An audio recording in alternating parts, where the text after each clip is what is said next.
आज हम जो पेट्रोल पंपों पर दृश्य देख रहे हैं वो हमारे देश की तरक्की नहीं बल्कि हमारे समाज के मानसिक दिवालियापन की एक तस्वीर है।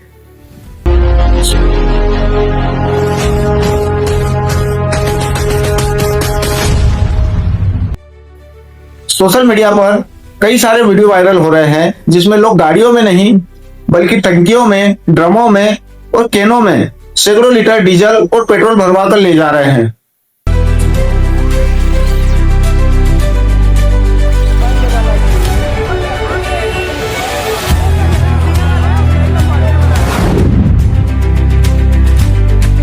और उनके द्वारा इसे भविष्य की तैयारी बताया जा रहा है, लेकिन असली सवाल यह है, यह भविष्य की तैयारी नहीं बल्कि अफवाहों में फैलाया गया एक डर है।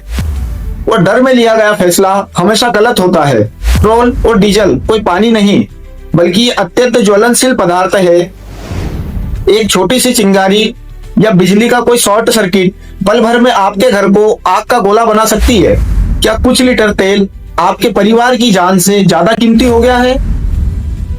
जब आप 10 लीटर की जगह 100 लीटर का स्टॉक करते हैं तो आप केवल पेट्रोल और डीजल ही नहीं ले रहे बल्कि आप किसी एम्बुलेंस का हक छीन रहे हैं। आप किसी मरीज की सांसें रोक रहे हैं। आप सिर्फ सिस्टम को ही नहीं बल्कि इंसानियत को तोड़ रहे हैं। भारत में हर दिन करीब 50 लाख बैरल की खपत होती है और हमारे देश के पास तेल का कई दिनों का रणनीतिक भंडार मौजूद है। इंडियन ऑयल कॉरपोरेशन और हिंदुस्तान पेट्रोलियम कॉरपोरेशन लिमिटेड, इन कंपनियों ने साफ किया है कि हमारे पास ईंधन की कोई कमी नहीं है, लेकिन असल में कमी हमारी सोच और हमारी समझ में है। जब भी लोग किसी वस्तु को उसकी जरूरत से ज्यादा खरीदते हैं तो उसकी सप्लाई चेन टूट जाती है और फिर जो अफवाह रहती है वो असल में सच्चाई लगने लगती है। आवश्यकता से अधिक पेट्रोल और डीजल का स्टॉक करना सिर्फ गलती नहीं बल्कि एक सामाजिक अपराध है, क्योंकि आपकी एक गलती आपके पूरे मोहल्ले की जान को खतरे में डाल सकती है। याद रखिए, देश चलाना सिर्फ सरकार का काम नहीं बल्कि देश चलता है देश के जागरूक नागरिकों से। डर फैलाना आसान है लेकिन जिम्मेदारी निभाना बहुत मुश्किल है। इसीलिए जागरूक बनिए, स्वार्थी नहीं।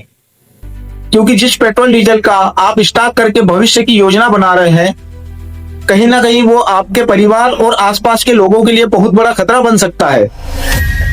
याद रखिए, युद्ध के बम शायद दूर गिर रहे हो लेकिन लापरवाही के बम हम अपने घरों में रख रहे हैं। फर्क सिर्फ इतना है कि वो बम दुश्मन गिराते हैं और ये बम हम खुद तैयार कर रहे हैं। बाकी दूसरे देशों की स्थिति को देखकर हमें अपने आप को खुशनसीब मानना चाहिए कि हम भारत में रहते हैं और हम चैन की नींद सो रहे हैं। बाकी देशों में रह रहे नागरिक रोज मौत के साए में जी रहे हैं। उनके मन में हमेशा यही डर लगा रहता है कि पता नहीं कब कौन सी मिसाइल आए और उनके परिवार को बर्बाद कर दे। यदि आप विपक्षी पार्टी के समर्थक हो तो सत्ताधारी पार्टी को विरोध करना आपका काम है, किंतु जब देश पे आपदा आए और उस आपदा को भी अवसर बनाकर केवल आप अपनी राजनीति चमकाने के लिए सरकार को कोसते रहे तो ये आपकी देशभक्ति नहीं।